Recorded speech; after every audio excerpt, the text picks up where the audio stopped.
You're listening to episode 305.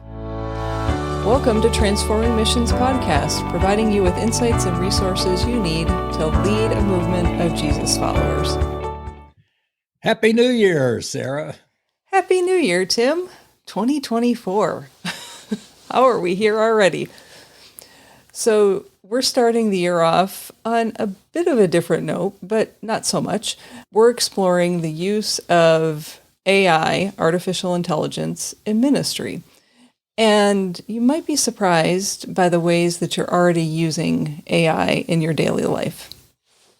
What you're saying is that artificial intelligence isn't new.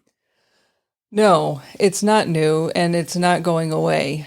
I heard someone say a couple months ago, people that are denying the existence or the use of AI are like the people that tried to deny the use of the internet or email in the early 1990s. And actually, the internet started connecting information and data in 1983, but it was in 93 that public access started. And at that time, there were people who wanted nothing to do with it. And guess what?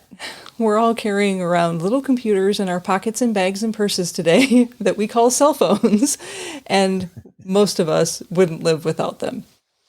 Yeah, the sounds today are different than that dial-up tone I'm hearing right now. You mean this sound?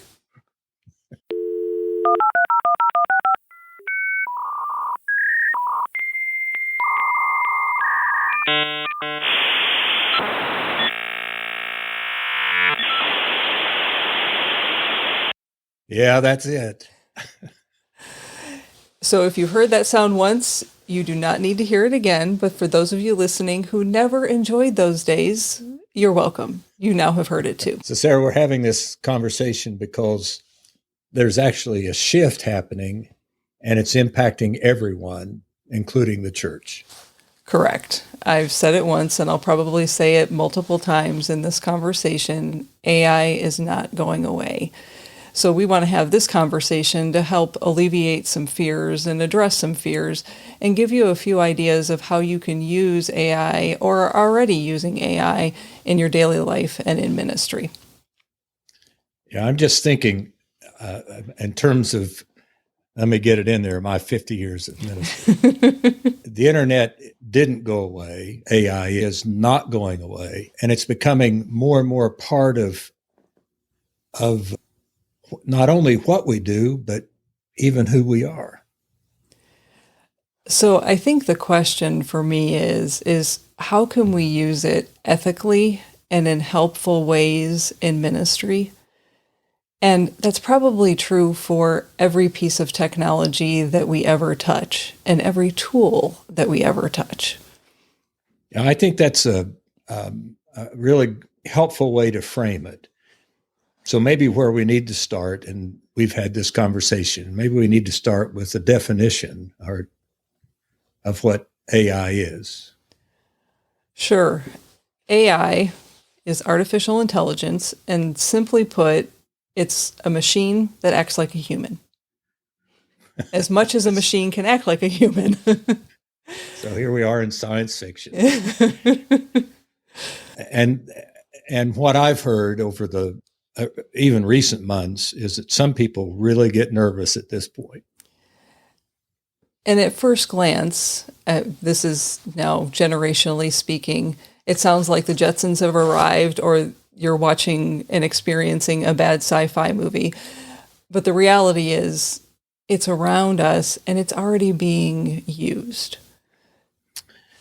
So there are a few examples that can be helpful to think about AI, voice assistants, augmented reality, even self-driving cars.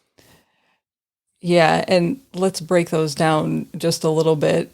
So, and the first one I'll start with is the self-driving cars. In the early 1990s, my college friends were making autonomous vehicles. I think we probably liked the sound of that more than we do self-driving cars. But they've been around a hot minute. That was the early 90s. And they were creating little robots going around campus and getting them to move out on the fields.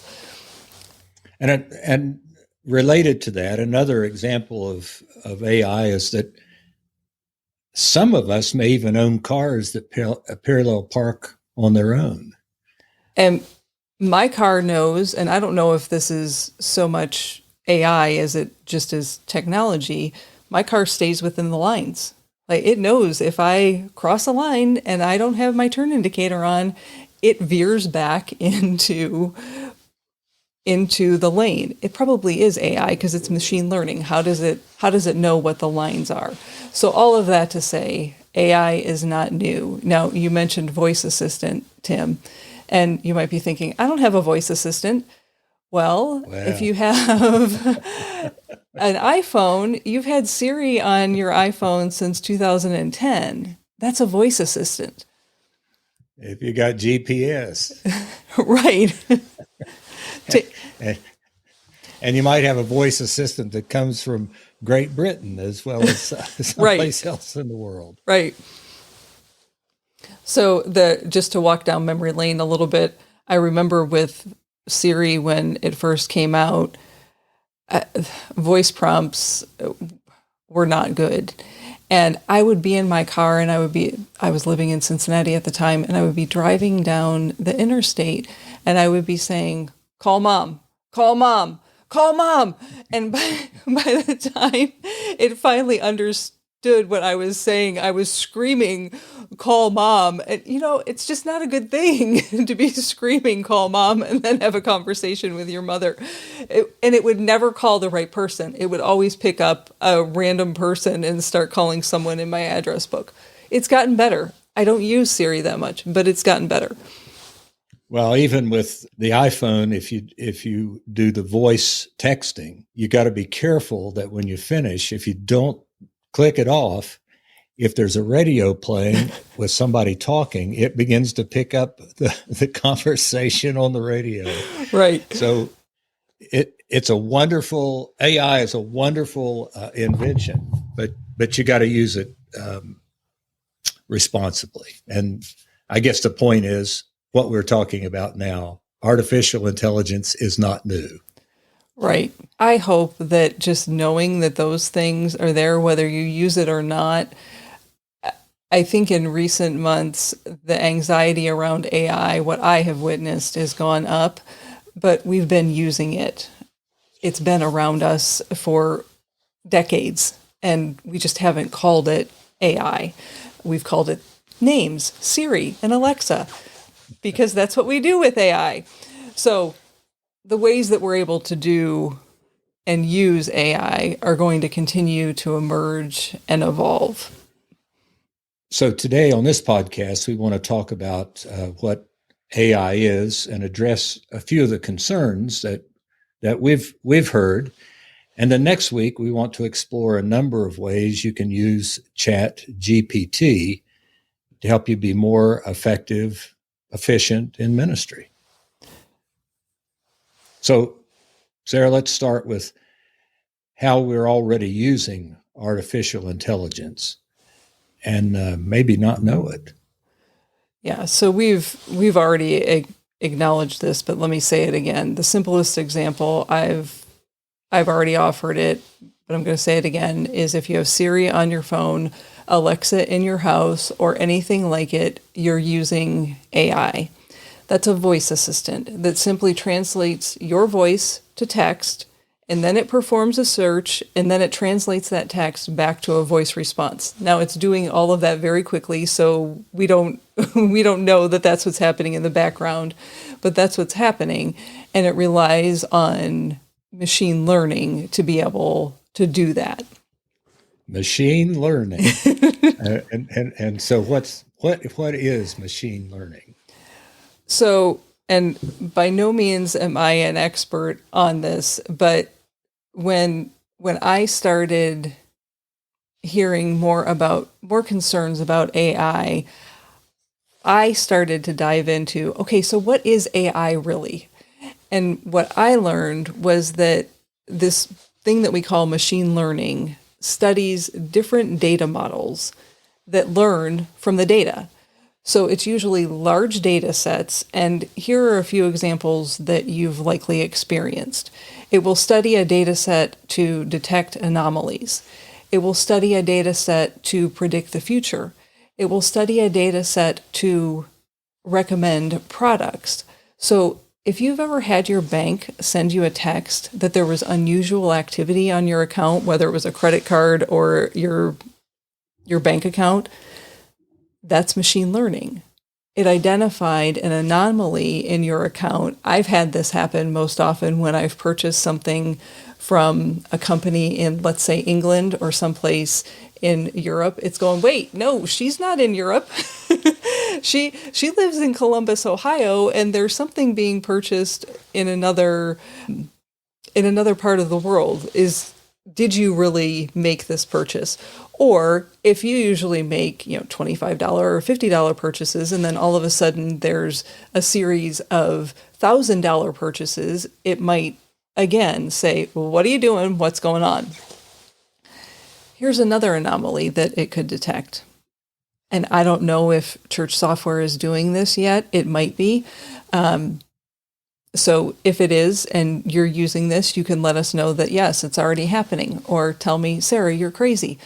No, that's not happening yet. The examples that we've given so far don't necessarily connect to the church, but connect to your life as an individual and as a leader. But they do relate to the people in your church, and they relate to you. So what would happen if you had an AI model that would detect unusual patterns in participation in worship? So let's say one family usually attends worship once a month, another couple comes weekly, and a single retired gentleman comes every other week. When their attendance patterns veer off of that, and maybe they've even taken the initiative to set that pattern themselves, they get a note, an email, a phone call, or a text from the church. Or make it even more simple, the pastor gets a list of people with their contact information to share with the appropriate people on their team to do follow-up. Okay.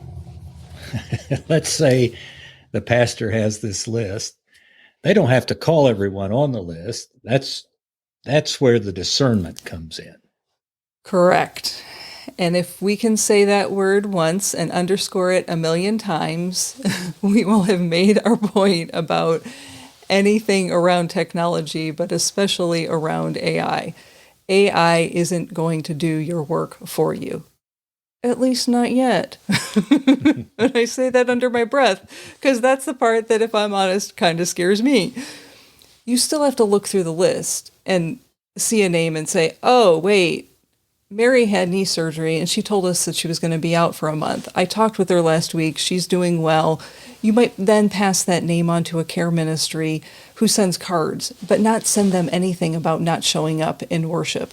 Yes, you're still going to have to look at the list, but what that example that I'm giving is that is something that with machine learning, there could be an automatic process that happens every Monday morning. So by 8 a.m., you have an email that says, here are the people that there's something wonky happening with their, wonky being a technical term, happening with their participation, that anomaly.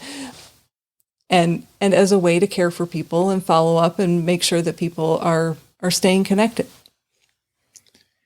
Yeah, here's what I like about it. I appreciate that it makes it an automatic task. It brings things to our attention that we might not look at, or gets overlooked even though it's important to us. So it's bringing to our attention something that's important. Yeah, and I know this piece is happening some already, but I could see a day that a QR code check-in system connects to a church management software that automatically generates that quote-unquote abnormal attendance list at 7 a.m. on Monday morning, emails the staff or the key leaders that list. And again, that's already happening in some ways, but I know to some people that's going to sound too tech dependent, but what I'm sitting here thinking is the days that I sat in staff meeting and we would stare at one another trying to think, is there anyone we haven't seen in a couple of weeks? Or we look at a list and we wouldn't know that had been generated because of sign in, and people just wouldn't know. Well, how often do they really attend, or what is happening? And it was always an important task that we tended to, but it ended up with more people staring at one another or sharing information that really wasn't needing to be shared than actually caring for that person. Yeah, that was in a different church. You weren't on staff with me then. So I think we had a good system. What I remember about those meetings, usually it came down to how can we get the people to sign those attendance pads? Right. I think that's what it boiled down to. Right. Back in those old days. So what happens if this just happened to me this morning going through McDonald's to get my Diet Coke? McDonald's knows that I'm there with my app open. What happens if your church has an app, and when people open it to read the scripture, they're automatically checked in? Again, for some people that freaks them out. Wait, somebody knows what I'm doing, but it becomes an automatic process that doesn't require anything of people. It just happens automatically. I'm not saying plant a chip in people. I'm saying that they've activated an app, and so it automatically happens. So the reality is they're carrying the chip with them. Right. The chip is on their phone. Yeah. So all this is a great example of how AI can be an assistant. So what are examples of machine learning models, and what do they have to do with the church? So I know we're giving some examples, but let's talk about it more specifically. Yeah. So the product suggestion one, if you've ever browsed online for a product and then you're seeing ads on social media for it, that's machine learning. If you open up your Amazon app and have product recommendations based on what you've purchased before, that's machine learning. If you get emails that suggest products specifically for you from a store, that's machine learning. So that really what I'm hearing you say, the same thing could happen for a church. We could recommend classes, groups, service opportunities for people based on their interest and participation patterns. And then they get targeted emails. Yeah, or a text message or a phone call. Or invitation to participate. Right. Or, it goes to a leader. Here's a list of 5 or 6 people that you can actually pick up the phone and make a phone call and say, hey, I enjoyed serving with you when we were serving with the children. We're going to be doing that again. I just wanted to call and invite you to be a part of this. Yes, it takes time for that person to make a phone call, but you see how there's you're using AI to help you take a next step in ministry, and you're not negating the relationships in the process. For me, I think that's the key to using AI well in the life of the church. It can do a lot of things, but it can't be in relationship with people. Yeah, you've got my mind. It is twirling in lots of directions about AI and how it could help us be efficient and effective in the church. But I think there was another thing we've said, and that is AI is not about predicting the future, is it? So one of the examples that I named was predicting the future, but let me clarify that. It's not what it sounds like. Again, let's go back to your bank app that tells you what it expects you'll spend in the next month in different areas. It's trying to help you plan for the future, or it's predicting how you're most likely going to spend your time or money, or it's suggesting the products and services that fit your patterns of buying or of using your time. I've seen it done with calendar apps as well. So how cool would it be if we actually had help to plan for the future?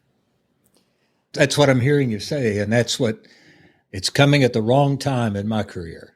But how would it be if you could plan for the future in such a way that the neighborhood that you're located in would really, again, become your mission field?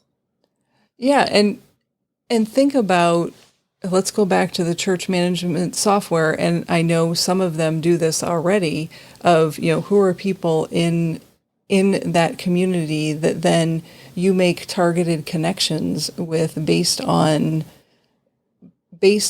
those relationships, and how you are helping to connect people a need. And again, these would all require opt-ins from people to say, yes, I want to participate. But let's say someone is sick and a note is sent out, only because I've used the name Mary. Mary had her knee surgery. We're going to be providing meals for the next 3 days. And all it requires is a little tick on a program, and that message goes out to a group of people that then they see a calendar and can go in, and Tim takes Tuesday and Sarah takes Wednesday and Diana takes Thursday. And then when Matt comes in and he sees, oh wait, they've already taken the days that I was thinking about, but Friday's still open. We don't have to make 17 phone calls then. It's already there. Some of this is happening. Some of you may already be doing it. Some of you may be going, whoa, this is way too much technology for me. I don't want to have anything to do with this. I think when we go back to compare it to the internet, the shifts that happen, when we go back and compare it with the shifts that happened when the internet emerged and how we use that in ministry, I think what is going to begin to happen is over the next, let's say, 5 to 10 years, it will likely happen quicker than that. If we don't utilize the capacity of AI within the life of our churches, we are going to be spending time doing tasks that the rest of the world has already automated, and we are not going to be able to keep the people that are a part of our congregations engaged because we are moving too slow. Oh, Sarah, that's not a subject that the church has had to deal with in the past, is it? We've got to. I'm zipping my lips. We're right on the cutting edge of that. And I think what I want to say, just because just a month ago, we were talking about the coming of Jesus, the second coming, and talking about it not being that you're not predicting the future at that point, but you're preparing for the present. Right. So really what we're saying is that AI is not a fortune teller. It's not a predictor of the future. That's a good choice of words, given my example. It's not woo-woo telling you what's going to happen. It's using your behaviors and actions to help you make informed decisions about next actions. And guess what, folks? People have been doing that for ages. So machine learning then is simply a model that learns data distribution.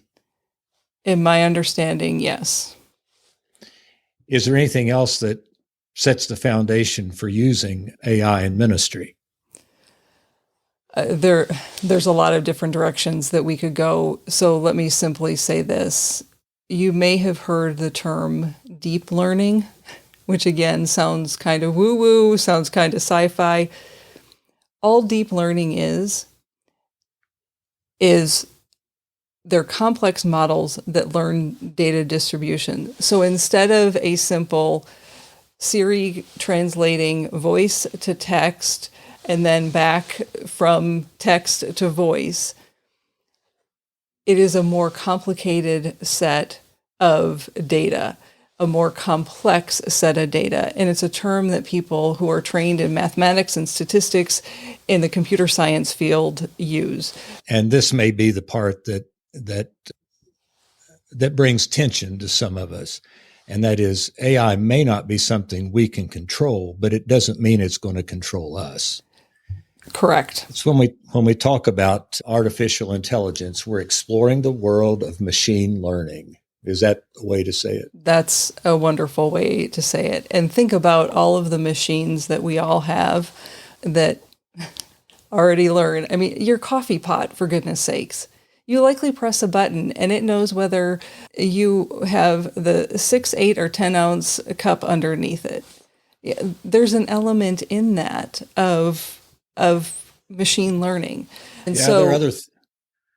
Go ahead. So a basic definition of AI might be a combination of machine learning solutions. It sounds like a company, Machine Learning Solutions. It's probably already out there. I've got lots of illustrations in my mind, but I think maybe now that we know what AI is and have established it's already around us, maybe one of the things that we want to talk about are the ethical concerns about AI. I mean, that's what I hear people raising more than anything else. Yeah, and what I would say is that ethical concerns are going to come up anytime there are people making decisions. And in this case, people making decisions about how to use a tool. And so the tools of AI are no different than ethics that we confront on a day-to-day basis in everything that we do. So as an example, let's talk about AI and images, because you sent me a couple of them. And they were okay until they were not. Yeah, you sent me some pictures that looked really good, but as you continued to try to make them even better, well, you can tell. You tell what happened. So there were people that had 3 legs and there were eyeballs that were misplaced. But I think what you're really pointing to when it comes to ethics of AI and photography or images of any sort or art of any sort, the challenge there is that when people use AI to generate work based off of other people's works and then claim it as their own, or take something off of the internet and ask AI to help them recreate it and again claim it as their own. Ethical breach. Yeah, well, that's not new. So right. So AI is not creating a problem for us there. That's comes from deep within us. Right. I mean, that we've gone a long time with "Thou shalt not steal." Right. We any of us that have been in education know the word plagiarism. Right. So that's what you're talking about. Yeah, it's simply a different tool, and I think it raises our anxiety because the tool is new and we don't have the same understanding of a tool that is more familiar to us. So it's a natural human reaction to what's going on, but for each one of us, if you have concerns about ethics as you step into it and you're saying, "Whoa, okay," you've probably reached a point that you need to take a step back. And when we talk next week, when we give you some examples of using ChatGPT, I think that will help flush some of those out a little bit more. So one of the things I think, Sarah, it's going on right now is that anytime there's something new and we don't know how to control it or we're just learning about it, we tend to go to the worst case scenario of it. And I think that's part of it, because as we hear about the ethical use of artificial intelligence, how harmful it is, how hurtful it is, not being used in ethical ways, that's what we hear more about now than this podcast that we're doing about how you might be able to use it in positive ways. Yeah, and I think AI is one of those things that, and this might be a future episode that I'll come back and change my mind on this, but if it's used appropriately, you don't even know that it's being used. It's a silent partner in the background. It is not something that is front and center and that it raises questions or concerns for people, or people are wondering what is happening because it's there. It is simply making people's lives easier. So let's go back to where we started. with the internet, which sounds funny now because, let's go back to where we started with the internet. The same thing that we're talking about now about AI could be said about the internet. Some people use it for ill.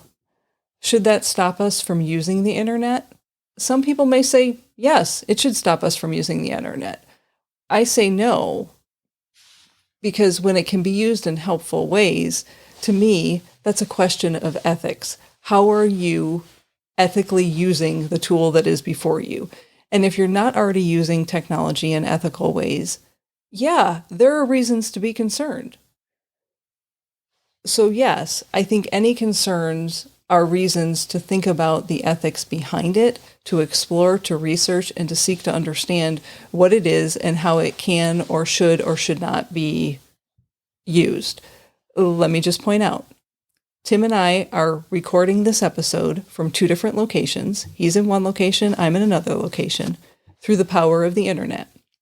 We're both looking at the same Google Doc in different locations, thanks to the internet. So we can't lump everything together and say, oh, that's all bad.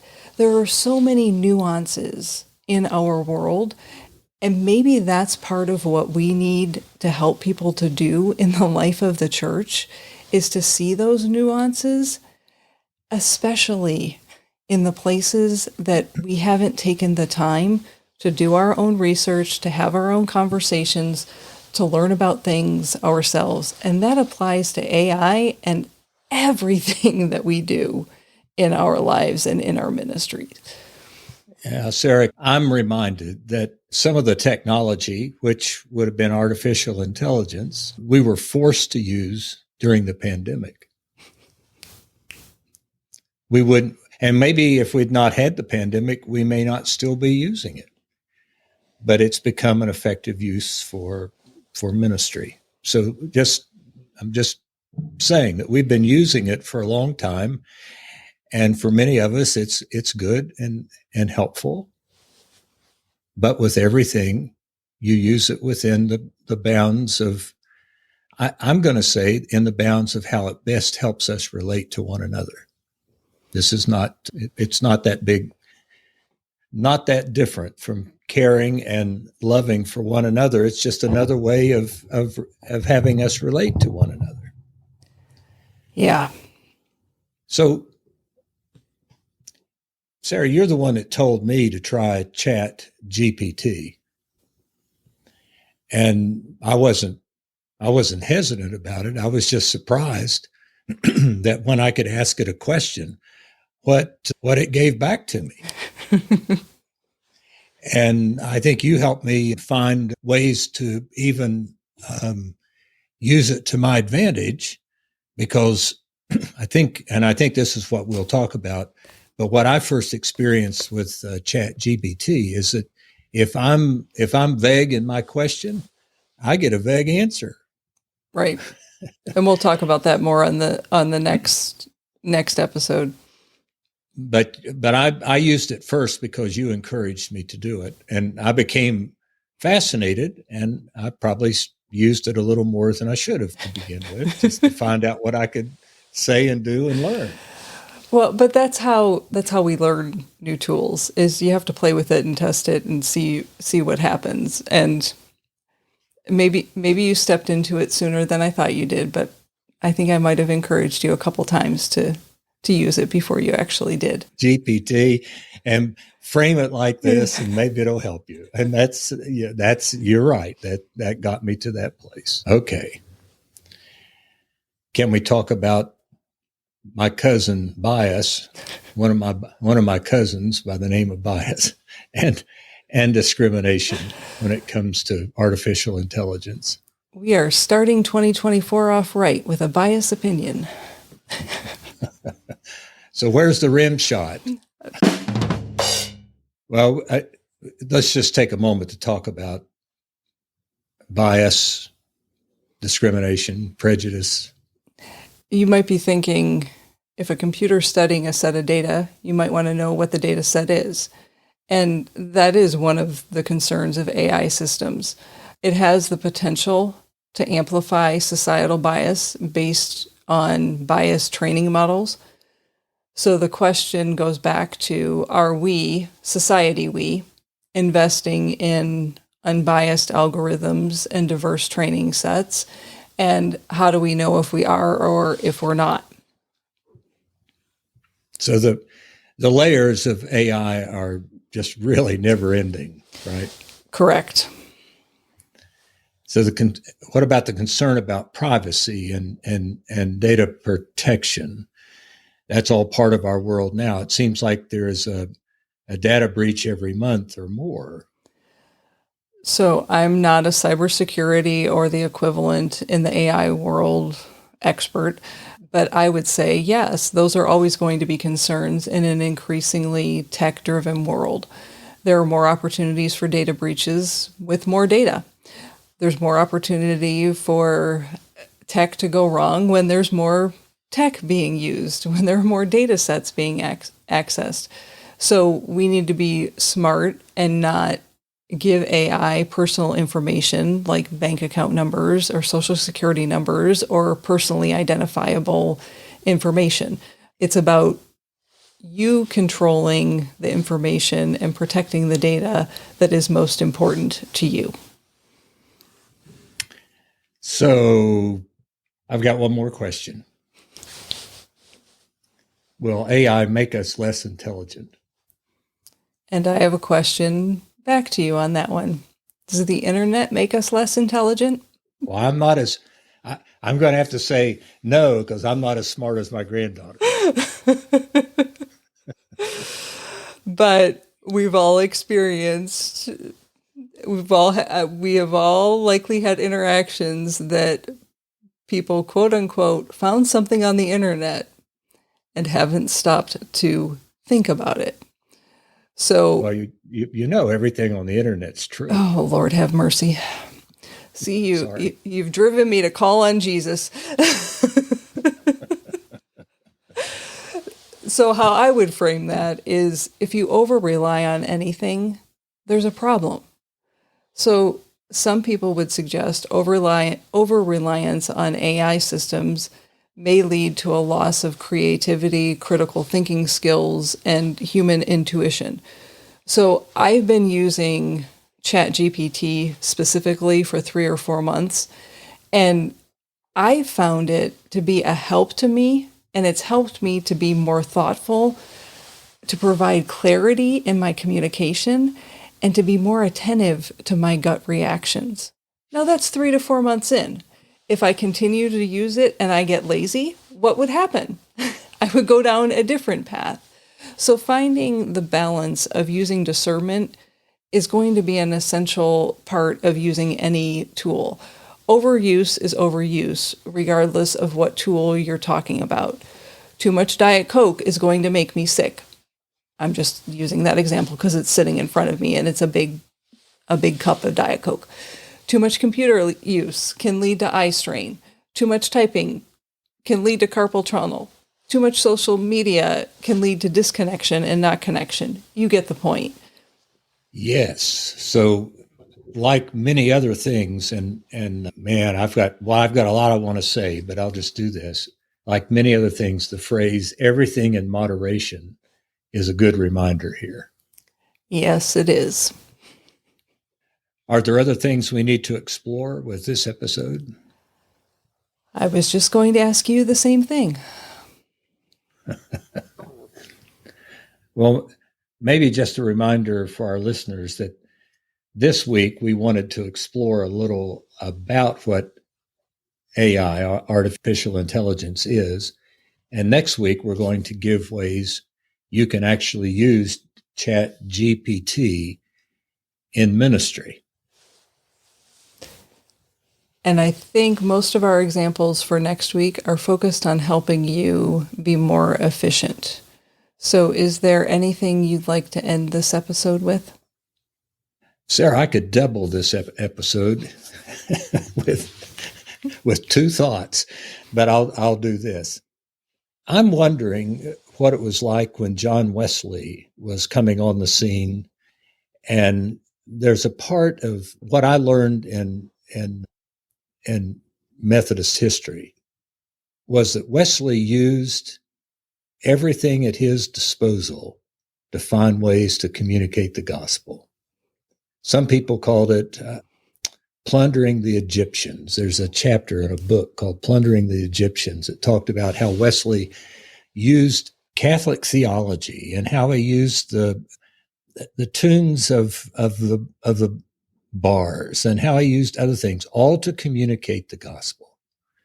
And we've been using artificial intelligence, as we've talked about, for a long time. But how do we, to our advantage, use the technology to be able to let the world know and to let individual knows of this great and wonderful God who loves us? And we would only be using the language or the technology that people are already using. We're not creating something. We're already using what people are using. So how do we use it? It sounds like, how do we do it to our advantage, to the advantage of the kingdom? Now, there are healthy ways to do it, because part of what we talked about, and I'm just going to say it this way, if you're not a healthy individual, you're going to abuse and misuse whatever you're doing. Right. So it's not the problem of artificial intelligence. It may be our own disconnection with God, with ourselves, and with other people that create the problem. So healthy relationships, healthy boundaries, we got to do that in relationships. We got to do it with technology. Right. That's just who we are. And I think the big one, I mean, anybody that's been around me for a while knows that sometimes I talk about people who have big hearts but lead bottoms.